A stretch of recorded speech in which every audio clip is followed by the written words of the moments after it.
Type ভিত্তিক ম্যাথের আজকে লাস্ট পার্ট, সেটা হচ্ছে টাইপ 5। এই টাইপ 5-এর আজকের অঙ্কটা হচ্ছে যে একটু ভিন্ন রকম। যে দেখেন যে 19 নম্বর অঙ্কটা বলছে root over 1 minus sine a by 1 plus sine equal to sec a minus 10 root আছে। এই অঙ্ক করার ক্ষেত্রে আমাদের একটু খেয়াল করতে হবে, আমাদের এই পক্ষে কি চাচ্ছে, এই চিহ্নটা কি আছে মাইনাস, এই যে চিহ্ন আছে সেম এই চিহ্ন থেকে এই চিহ্ন দিয়ে উপরে যেটা আছে 1 মাইনাস সাইনে লব হরকে গুণ করব। কি করব? লব হরকে গুণ করব। কিভাবে গুণ করব একটু খেয়াল করেন। এটা হচ্ছে আপনার লেফট হ্যান্ড সাইড, আর এটা হচ্ছে রাইট হ্যান্ড সাইড। আচ্ছা, লেফট হ্যান্ড সাইড নিয়ে শুরু করলাম। রুট ওভার 1 মাইনাস সাইন এ ডিভাইডেড 1 প্লাস সাইন এ, পুরোটা পুরো রুট ওভার। কি বললাম, এইখানে যে চিহ্নটা মানে এইখানে 1 মাইনাস সাইনের দ্বারা গুণ করব, মাইনাস আছে না, এই জন্য 1 মাইনাস সাইন, যদি প্লাস থাকতো তাহলে 1 প্লাস সাইনের দ্বারা গুণ করতাম।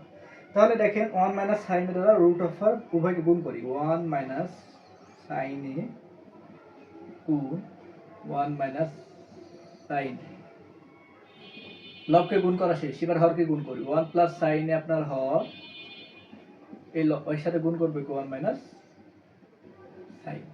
দেখেন 1 মাইনাস সাইন 1 মাইনাস সাইন মানে a minus a into a মানে কি a স্কয়ার, দুটো সেম, তাহলে কি 1 minus sine a whole square.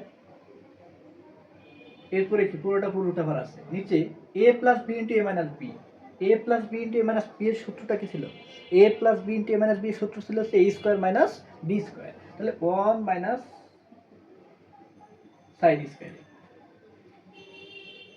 এখন দেখেন এইটার পরে কি আছে, স্কয়ার আছে, এইটা 1 minus sine square a equal to আমরা জানি যে cos স্কয়ার a, তাহলে cos স্কয়ারই বসান, root over 1 minus sine a এরপরে whole square divided cos square a।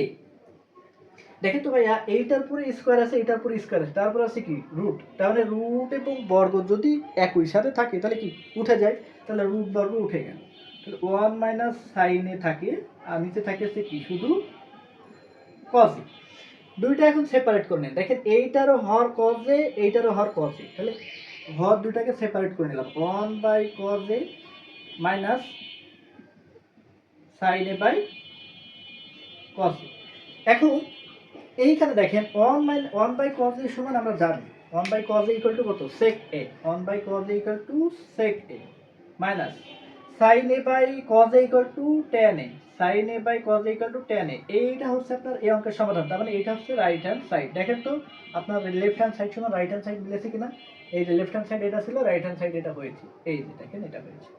এই হচ্ছে টাইপ 5, তার মানে টাইপ 5 এর যে অঙ্কগুলো থাকবে এই অঙ্ক করার সময় আমাদের ডান পক্ষের যে মানটা দেওয়া থাকবে এই মানটাকে খেয়াল করবে, এই মানের চিহ্নটা কি, যে চিহ্ন থাকবে এই পক্ষের, যে চিহ্ন থাকবে এই পক্ষের লব যেটা থাকবে ঠিক একই লব থাকবে, এই চিহ্ন দিয়ে গুণ করবো কি 1 মাইনাস, যদি এখানে প্লাস থাকতো কিন্তু 1 মাইনাস, দেখেন যে গুণ করেছি, মাইনাস দিয়ে গুণ করেছি, তো দেখেন প্লাস থাকতো তাহলে প্লাস দিয়ে গুণ করতাম, এখানে মাইনাস আছে তাই মাইনাস দিয়ে গুণ করেছি, বোঝা গেছে কি, তার মানে আমরা খেয়াল করবো যে ডান পক্ষের চিহ্নটা কি আছে। ওকে, তাহলে এইভাবে হচ্ছে